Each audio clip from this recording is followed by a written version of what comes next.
बिहार के पूर्व deputy CM Tejashwi Yadav की अब बात कर लीजिए, जो कि आजकल जन विश्वास यात्रा निकालने में लगे हुए हैं। पूरे प्रदेश भर की यात्रा कर रहे हैं, जिनमें उनके साथ मंच पर नजर आते हैं शार्प शूटर मोहम्मद कैफ उर्फ बंटी। अब इसके बाद बीजेपी भड़क गई है और तेजस्वी यादव पर जमकर निशाना साध रही है। रिपोर्ट देखिए।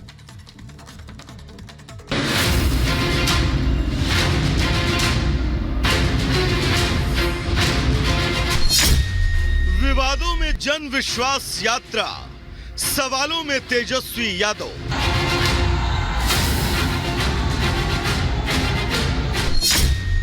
मंच पर तस्वीर वायरल, नजर आया शार्प शूटर।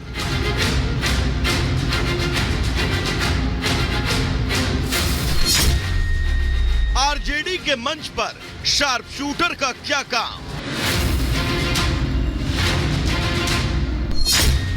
बीजेपी भड़की, आरजेडी की सफाई। ये तस्वीर तेजी से वायरल हो रही है।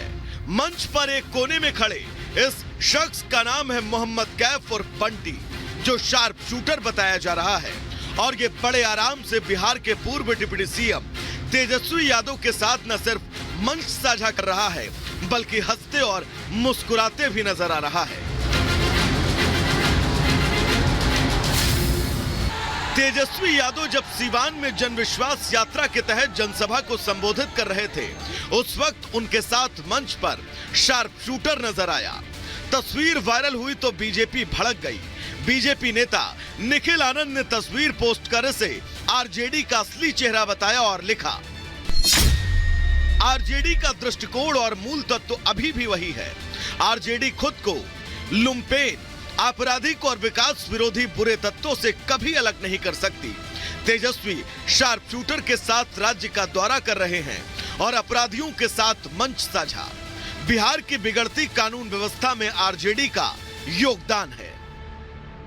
एक लोकतंत्र के चौथे स्तंभ राजदेव रंजन की जब हत्या हुई थी, जिसकी जांच केंद्रीय एजेंसी के द्वारा सुनिश्चित किया गया, एक लोगों के दिलों पर यह चोट पड़ी थी। और जो अभियुक्त है उसको कम से कम इतना तो परहेज करना चाहिए। बने तेजस्वी यादव जी को अंडरहैंड राजनीति में डील कर लेते, लेकिन आप कम से कम प्लेटफॉर्म पर बैठा कर करके राजनीतिक प्लेटफॉर्म पर उसको सम्मान दिया जाना बिल्कुल ही गलत है। तो वहीं दूसरी तरफ आरजेडी ने इसका ठीकरा पुलिस प्रशासन पर फोड़ते हुए कहा कि राजनीतिक जनसभा में कौन आ रहा है कौन नहीं, इसका ध्यान तो पुलिस को रखना चाहिए। जिसकी तस्वीर पर बिहार की सियासत गर्म है, उसके बारे में भी जानते हैं। मोहम्मद कैफ और बंटी एक शार्प शूटर है, जो सीवान में क्रिकेट अकादमी का ग्रुप चलाता है। लेकिन इतना लंबा चौड़ा आपराधिक इतिहास भी है। हत्या समेत कई धाराओं में केस दर्ज है। मोहम्मद कैफ सीवान के चर्चित पत्रकार राजदेव रंजन हत्याकांड में जेल जा चुका है। मोहम्मद शहाबुद्दीन के रिश्तेदार मोहम्मद यूसुफ के हत्याकांड में भी जेल जा चुका है। सीवान के बीजेपी सांसद रहे ओम प्रकाश यादव के प्रेस प्रतिनिधि श्रीकांत भारतीय की हत्या में भी इसी का नाम सामने आया था। इसके साथ ही 2016 में मोहम्मद शहाबुद्दीन के भागलपुर जेल से रिहा होकर आने पर बगल में शार्प शूटर मोहम्मद कैफ ही था। अब ऐसे में इतने खतरनाक शूटर के साथ तेजस्वी के मंच पर आना सवाल खड़े करता है। Bureau report, Republic Bharat.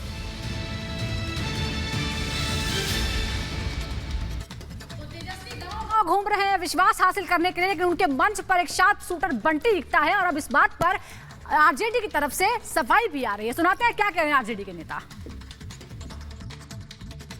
Mohammad Kaif है, मैं नहीं जानता, और राजनीति करने वाला कोई भी पार्टी है, कोई भी व्यक्ति स्टेज पर चढ़ता है वो किसी को पहचानता नहीं है और किसी के ललाट पर नहीं लिखा है कि ये क्रिमिनल है, ये ईमानदार आदमी है, कि क्या है नहीं है। इसलिए इस पर तवज्जो नहीं देना चाहिए। कौन स्टेज पर था, क्या था, नहीं था, किसी के ललाट पर लिखा नहीं रहता कि कौन क्रिमिनल है।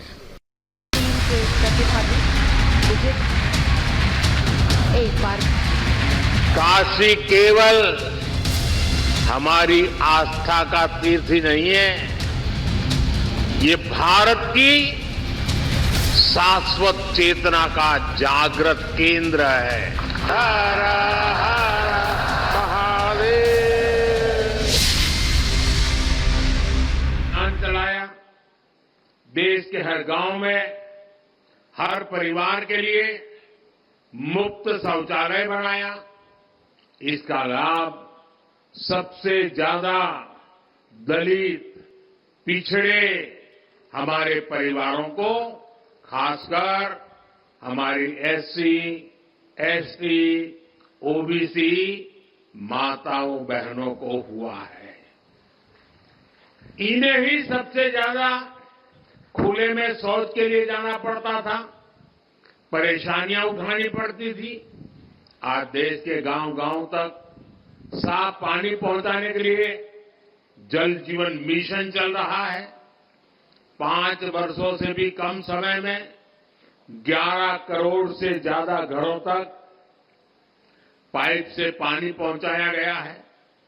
करोड़ों गरीबों को मुफ्त इलाज के लिए आयुष्मान कार्ड मिला है। उन्हें पहली बार ये हौसला मिला है कि अगर बीमारी आ भी गई तो इलाज के अभाव में जिंदगी खत्म नहीं होगी। इसी तरह जन-धन खातों से गरीब को बैंक जाने का अधिकार मिला है।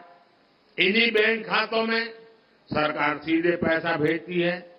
इन्हीं खातों में किसानों को किसान सम्मान निधि जाती है, जिनमें से करीब 1.5 करोड़ लाभार्थी हमारे दलित किसान ही हैं। फसल बीमा योजना का लाभ उठाने वाले किसानों में बड़ी संख्या दलित और पिछड़े किसानों की है। युवाओं के लिए भी 2014 से पहली जितनी स्कॉलरशिप मिलती थी, आज हम उससे 2 गुनी स्कॉलरशिप दलित युवाओं को दे रहे हैं। इसी तरह 2022-23 में पीएम आवास योजना के तहत हजारों करोड़ रुपए दलित परिवारों के खातों में भेजे गए, ताकि उनका भी अपना पक्का घर हो। और भाइयों बहनों, भारत इतने बड़े बड़े काम इसलिए कर पा रहा है क्योंकि आज दलित, वंचित, पिछड़ा और गरीब के लिए सरकार की नीयत साफ है।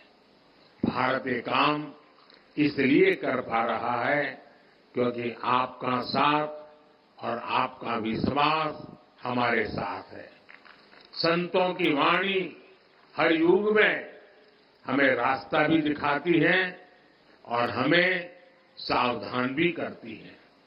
रविदास जी कहते थे, जात पात्र के फेर मही, उर्जी रही सब लोग, मानुष ताकू खात है, रैदास जात कर रोग। अर्थात ज्यादातर लोग जात पात के भेद में उलझे रहते हैं, उलझाते रहते हैं। जात पात का यही रोग मानवता का नुकसान करता है।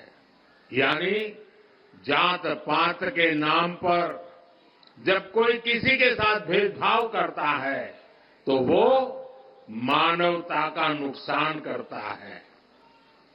अगर कोई जात पात के नाम पर किसी को भड़काता है तो वो भी मानवता का नुकसान करता है।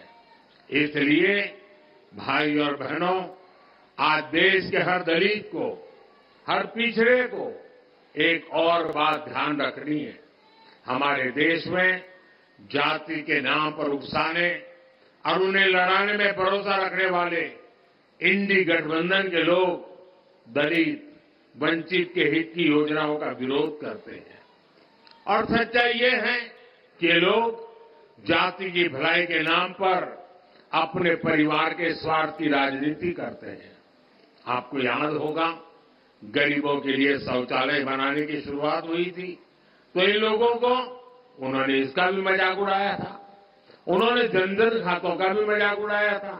इन्होंने डिजिटल इंडिया का विरोध किया था।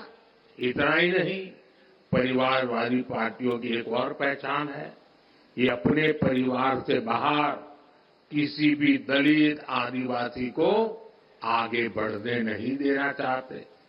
दलित आदिवासियों का बड़े पदों पर बैठना इन्हें बर्दाश्त नहीं होता है।